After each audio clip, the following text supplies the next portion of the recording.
We'll get straight into it. We'd like to take the first question for Marco Jansen this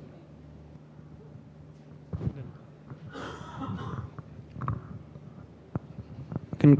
Congratulations, Marco. How do you sum up that performance today? Yeah, I think it was a good team performance, all in all. As a bowling unit, I think we did what we wanted to do or what we planned out or set out to do.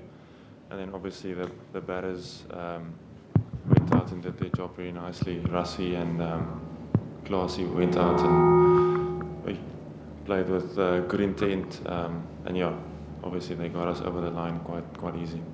You started off quite well with the ball. Do you think this was a surface where if you hit it into the surface essentially, that could give you results? Yeah, I was hoping for some swing, but then obviously there wasn't too much in the air. There was a little bit of nip at the start, and then once the ball got older, there wasn't really much deviation from the wicket. So for me, it was just backing my options, which is probably hitting at hard length and not erring on the fuller side, rather err on the shorter side. But yeah, for us, it's just all about going out and bowling with good intent, because then if you bowl with good intent, you tend to have more energy on the ball, and then things generally happen when you have good energy on the ball. And finally, one more. You must be tired of this question, I'm guessing, but does the mindset sort of change when it comes to knockout games? Are you treating that semi-finals differently to what you've treated these group stage game matches? No. This one. Okay. Yeah, I wouldn't say the mindset changes. It's just the occasion that's probably a bit more hyped up, I guess. Yeah, you try because you train your processes, or it's a fancy term, but for me it's just you have your steps or your guides that you go into every match, and then basically in semi-finals you just try and do that extraordinarily well, if that makes sense, whatever that is for you. For me, it's just depending on where we play, on what lengths to hit, and then as the game develops, then try and figuring out what works and what doesn't work, and what to do and what not to do, that type of thing. For me personally, it's just the occasion or the situation of the game probably changes, not really mentally, if that makes sense. Marco, quite confident performance here in Pakistan. You won 2 out of 2 matches.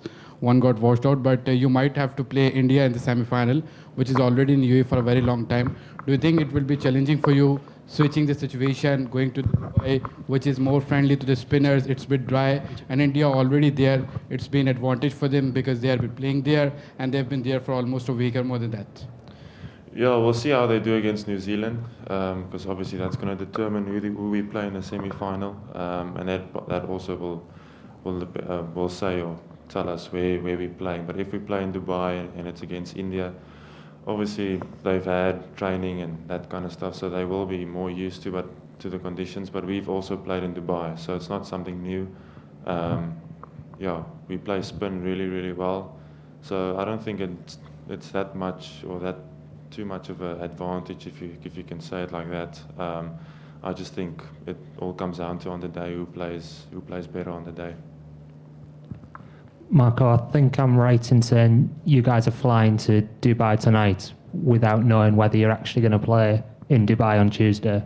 How do you feel about that situation, given you could be flying straight back again? Just a quick one. So just for clarity, we're flying tomorrow around midday, just for everyone's benefit. Yeah, I don't mind it. Yeah, I haven't played golf in a long time, so I'm looking forward to that. Yeah, no, we don't. Luckily, it's a short flight. It's an hour and a half flight, so it's sort of like a domestic flight back home. It's not too much of a hassle, or if you can call it like that. But yeah, like I said, I'm pretty excited to play some golf. Good. The next question. Can I just have one?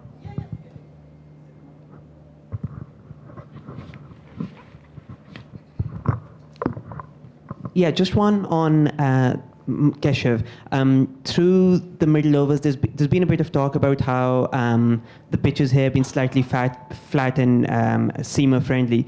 Do you think there's a place for spin in the middle overs in Lahore or Dubai, regardless of where you play that semi-final? Yeah, I haven't played at Lahore yet, but I mean, I'm generalizing now, but generally in Pakistan, it's more suited for not batting, but I'm saying that, what I mean by that is there's not really movement of the pitch as a seam bowler, and also there's not much turn unless if you really slow it up.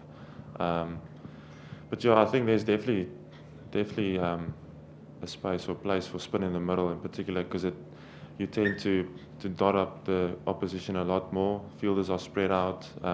You can limit their boundary scoring.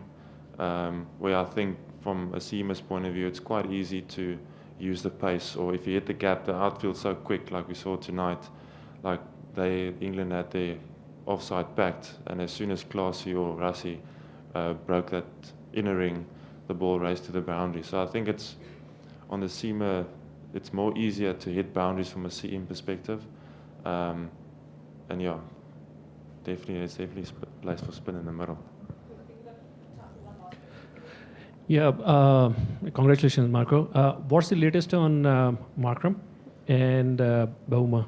I'm not sure about Markram, but I think Temba he's not just feeling too well.